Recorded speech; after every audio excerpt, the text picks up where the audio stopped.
If you found this note in a small wooden box with a heart on it, then congratulations! You are probably the first person to read this. I didn't really plan on sharing this with anybody, but for some reason I think it's exciting that somebody out there, a complete stranger, will come across this note and read my story. Someone I will never meet, sharing such a personal bond with me. I'm fascinated that either one of us could die, even as soon as tomorrow, with the other being completely clueless to the fact. To you, my entire life is within this note, and so I will live for as long as your memory can carry me. Writing this, I'm wondering if that makes you feel fascinated or violated. It's so exciting. I'm sorry if my story is a bit disorganized, but I'd like to get it down while it's still fresh in my mind. First, I'll tell you a little bit about myself. I'm a first-year college girl and have led, by most standards, a pretty unspectacular life up to this point. I grew up in an upper-middle-class school district with decent teachers. I did track in middle school and some of high school, and I've had 2 boyfriends. Now, I'm studying for a career in occupational therapy because I feel the field is undervalued and provides tremendous help to people. I'm giving you this background because there's this strange misconception that if you want to kill someone, then you're either sick in the head or you have anger management issues. But it's very apparent that I don't fall into either of those categories. It's true that most murder cases are in a domestic setting where someone loses control of their anger or something. But the thing is that those people kill under provocation, whether by a singular outburst or by a slow burning series of misfortunes.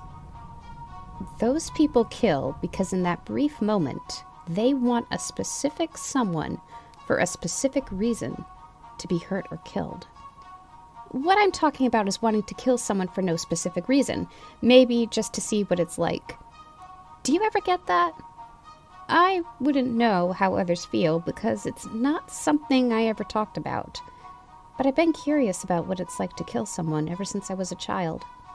Not killing anyone in particular, just a random person. It's always just fascinated me that if I put my mind to it, I can approach anyone, and in 5 minutes, they would be completely gone from this earth. But I've never done so for a couple of reasons.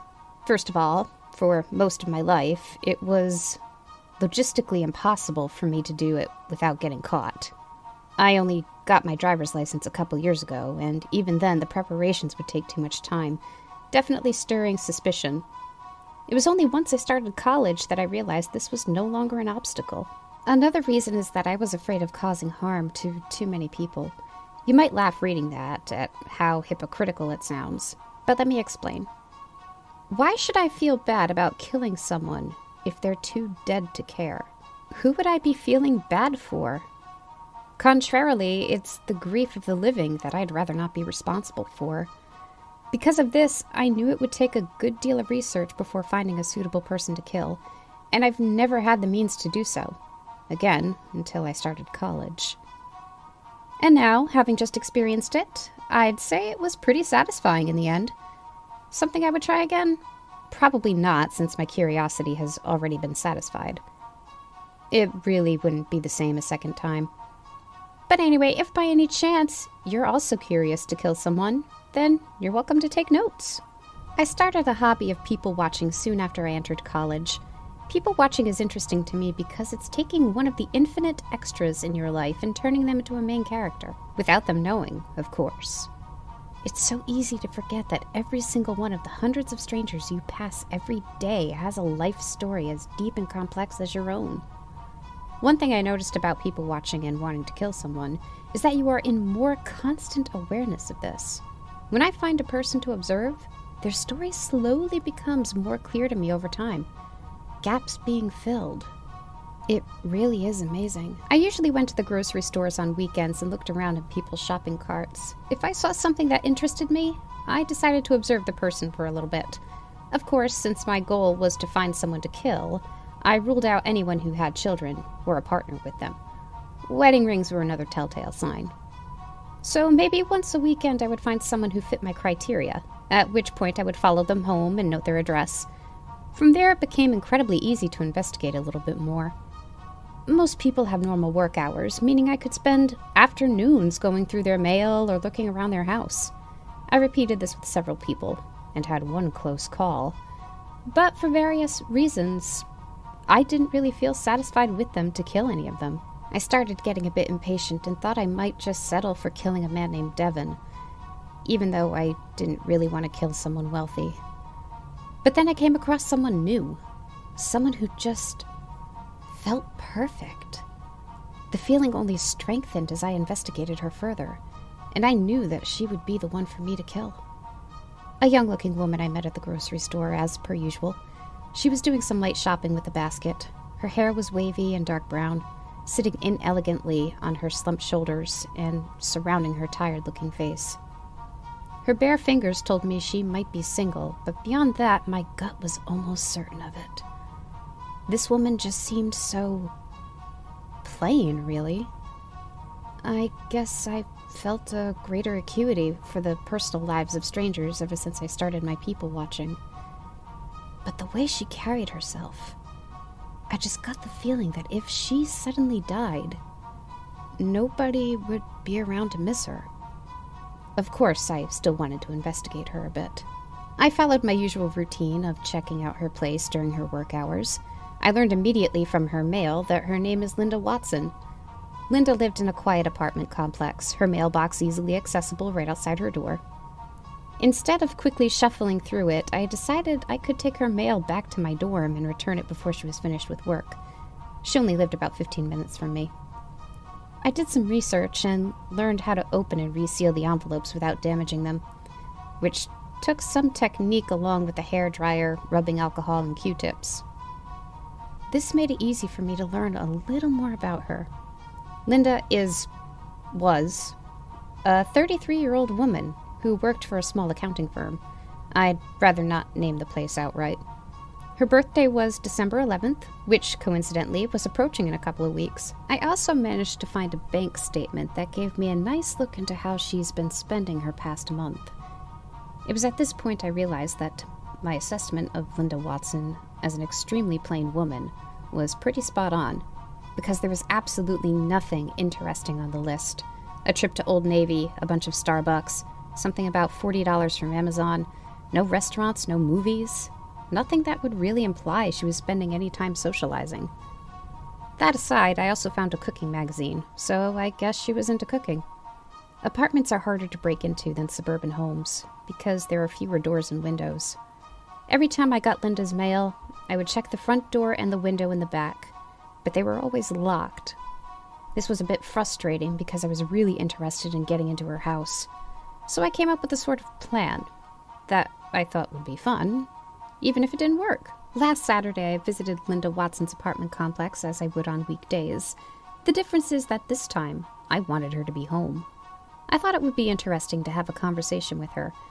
If I got lucky, I could take advantage of the situation to discreetly unlock a window from the inside. So, I walked up to her door, wearing nothing warmer than a light sweatshirt, and knocked. The adrenaline rush was crazy. I was afraid I might screw something up. The door opened, and in front of me stood Linda Watson, exactly as I remembered her from the grocery store. It was at that moment, making eye contact for the first time, that I realized I was running the risk of beginning to care about this person.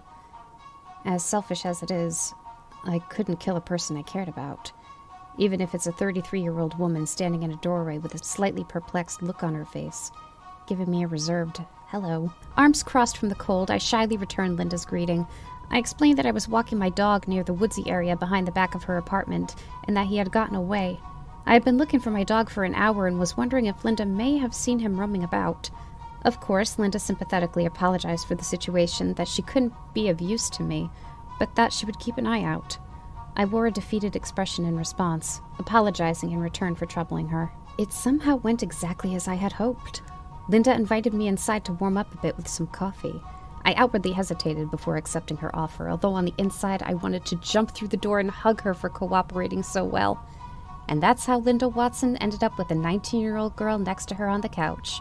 Who knows if it was just a nice gesture, or if she really has no better way to spend her Saturdays than talking to some kid she just met, who happens to be interested in killing her.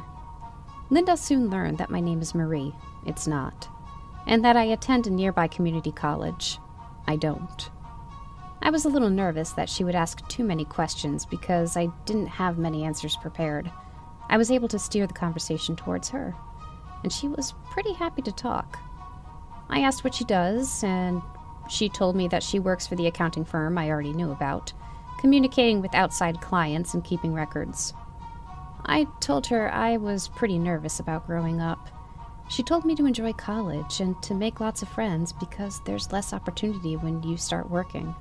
When I asked if she was married or anything, she laughed. Of course, I knew she wasn't married, but I wanted to hear more about her love life. She said she doesn't currently have a boyfriend. I guess she's at least had boyfriends, but who knows how long ago. When I asked her about kids, she said she doesn't want them until she gets a better job. On top of that, she told me that her family has a history of some genetic diseases such as arthritis and depression, which she is afraid to give to her kids. It's funny that she mentioned that, because when I asked to use her bathroom, I noticed a tube of prescription pills on the sink. It was labeled duloxetine, which I looked up later and discovered that it is in fact an antidepressant. I had jokingly thought that maybe by killing her I'd be doing her a favor, but quickly decided I was a terrible person for coming up with that. The rest of the visit was pretty dull. We talked about food and some other mundane stuff before I eventually made an excuse to leave. I didn't get the chance to unlock a window or anything like that, but I didn't really feel the need to go through her apartment anymore. The choice was between effectiveness and fun. I decided to go with fun because it would be way more satisfying to kind of dissect her as I killed her, rather than just getting it done and calling it a day. Fast forward 1 week to December 13th, today actually. Linda Watson has turned 34 2 days ago. I made a little fun wager with myself where if Linda was spending her birthday weekend alone, I would pay her a visit and kill her. If she was out or had company, I would stop by next week or something instead. So this morning I drove over to Lowe's and bought an axe.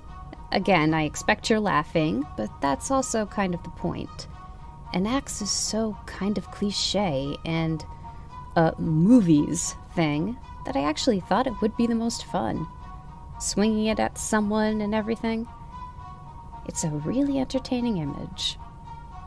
They actually had a bunch of different axes, so I picked one that had a good weight, but was still light enough for me to swing quickly. The drive after getting the axe was when the adrenaline really picked up. All that kept going through my mind on the way over was, wow, I'm really doing this. Not in a bad way, just like a surprised, this is real life sort of thing. I also got this strange rush of recollections of my time I spent with Linda. It was like my life was flashing before my eyes, except it was just the rather mundane hour I spent with Linda, like snippets of our conversations, the sound of her laugh, her facial expressions and stuff. I also wondered to myself what the crazy serial killers would be feeling at a time like this. Schizophrenic delusions? Sexual buildup? I have no idea, but what I felt was kind of like ridiculously alert and numb in the senses at the same time, however that's possible. Before getting out of my car, I had the sense to stuff the axe into my backpack, to look a little less ridiculous walking across the parking lot. The handle was sticking out, but that didn't really matter. At that point, my heart was pounding so hard, I could feel my throat throbbing. I tried controlling my breath, but it's really hard to not breathe fast when your heart is pounding like that. I reached Linda Watson's door and quietly put my ear to it after setting down my backpack. I heard a voice that wasn't hers. Company? No, it was just the TV mixed with her occasional tapping footsteps behind the door. I actually kept my ear there for a really freaking long time because I wanted to make absolutely sure nobody was over. Probably 10 minutes of that and a lot of reassuring myself convinced me. I quietly opened my backpack zipper and held the axe in my hands, my fiercely shaking hands. What the hell was this kind of reaction that my body was making? I told my body to shut up, that it's no big deal, but of course it wouldn't listen. It was actually bizarre how much my hands were shaking. It must be the adrenaline buildup. I rolled my eyes at myself and got my hand to rest on the doorknob. If it's locked, I'll knock. It'll be basically the same. I took a deep breath and forced my muscles into action. I swiftly turned the doorknob, not locked. In one movement, I opened the door and slipped inside. Linda Watson, just a few steps away into the kitchen. I see. She was in the middle of cooking. She immediately jumped and turned around, startled. I expected that. Quickly, I let go of the doorknob and adjusted the axe into both hands.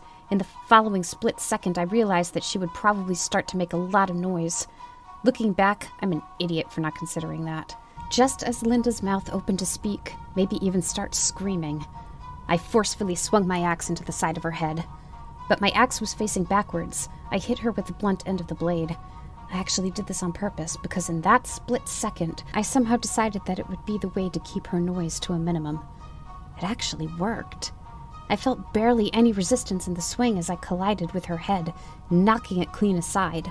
Linda's half-formed syllable came out as a kind of a weird grunt. A noisy exhalation is probably the best I could describe it. That happened at the same time as her head smacked into the cabinet from the force, and she fell backwards without any ability to keep her balance. I didn't hesitate at all to keep swinging at her while she was half lying down on the ground, this time my axe facing the right way. I didn't really know where to swing, so I kind of just started hacking at her collarbone area and chest. It didn't feel like the axe was going too deep, but there was a nice thunk sort of sound every time the axe embedded into her. I even felt the soft sinking sensation ripple into my hands, like the axe was a kind of physical extension of my sense of touch. On a whim, I swung once at her throat, but most of the swing actually missed and I hit the floor by accident, causing a loud, dull whack to resonate through the apartment. I didn't have time to think about it. I swung again with better aim and got a more centered hit, feeling the bone or cartilage or whatever is in there, so I must have split it open. Right after that, I decided to swing at her face, and I got this diagonal cut along her nose and mouth, which felt pretty good, so I did it once more. I finally briefly stopped to survey the damage. Linda was bleeding ridiculously. The blood was kind of coming out in waves in sync with her beating heart, probably. It was pooling all around her and riding along the cracks between the tiles. Her light blue shirt was all torn up and stained dark, kind of mixed with a fleshy mess around her chest. It was all just glistening red. Her face wasn't much better, covered in dripping red at this point, and her lip was kind of hanging off, revealing red-stained teeth in a really weird way, like a zombie or something.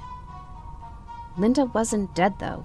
Her limbs were kind of weakly, aimlessly trying to move while she was stuck on her back. More than anything, she reminded me of a bug that you crush, but it still pitifully moves its legs before it dies completely. That's basically what she was doing. But I didn't know how long it would take for her to die, or what condition she was in. I ended up grabbing a big knife that was on the counter that she was using to cut up meat. Trying to step around the blood, I reached down and carved into the upper half of her neck, trying to sort of saw it from the left side to the right. It was a little awkward because the area was so soft and squished around the knife as I was cutting, but the sensation was completely different from the axe.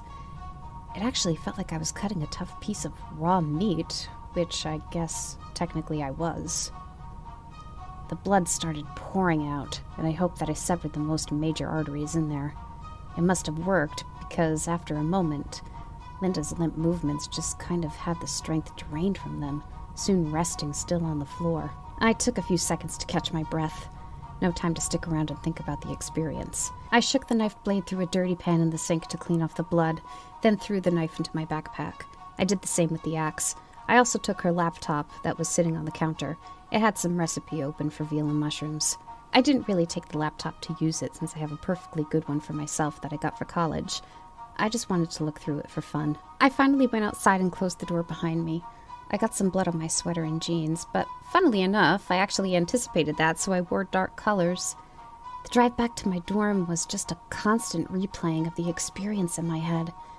I guess that's still kind of happening even now, actually. But it felt pretty nice. Linda Watson is dead. I kind of let that weight sink in, the sensation of having completely removed a human life from existence. It's crazy. I don't know how else to describe it. Anyway, I threw the axe and knife into a dumpster on campus, which I think is picked up every Monday, so they'll be gone by then. My roommate goes home on the weekends, so I have the dorm to myself today. It gave me the chance to go through Linda's website history. I was right in thinking that's where her deepest secrets would lie. There's actually a lot of dirty stuff, like the names of websites for porn videos and stories and things like that. Same with her searches. A lot of websites were boring, like cooking websites and recipes, and game websites like Bejeweled and stuff. I eventually got to the 1 week ago section of her history, and it gave me a chill. There were a whole bunch of searches like methods of suicide, how to tie a noose, dangerous household chemicals, carbon monoxide poisoning. Like, a lot of them. She was probably ready to write a book on suicide after all the research she did. So I guess Linda was contemplating suicide. I wonder if it was influenced by her depression. The irony is actually striking. Maybe Linda was going to die anyway, or maybe she couldn't find the courage to do it.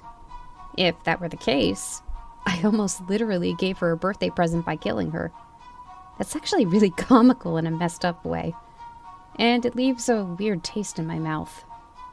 The part I don't get is that I didn't see any of those searches up until the 1 week ago section. Nothing more recent than that. I ended up throwing the laptop in the dumpster with the other stuff. It's been a few hours since then, so I've had some time to calmly think about everything. Like I said, it was pretty satisfying, and I'm glad I finally got around to it. I feel like I can finally cross it off my bucket list, or like I'm tying loose ends with myself. This is probably the first and last time I'll write the name Linda Watson. It's back to living a normal college life, except I might do some people watching every now and then because it's definitely fun and interesting. But I'll always wonder how many people there are like me. I'm sure there has to be a lot, because there is just nothing strange about it to me. Being curious about killing someone. Sadly, it's something that people can't exactly just talk about, so I guess I'll never know. I'm sure that anyone would just lie about it even if you asked them. But you can't help but wonder if that person in the grocery store who stares at you as you pass by might be considering what it would be like to kill you. If I could, I would tell them all about it, so they could decide for themselves. But who knows? Maybe I got lucky, and that person is you. I actually really, really hope so.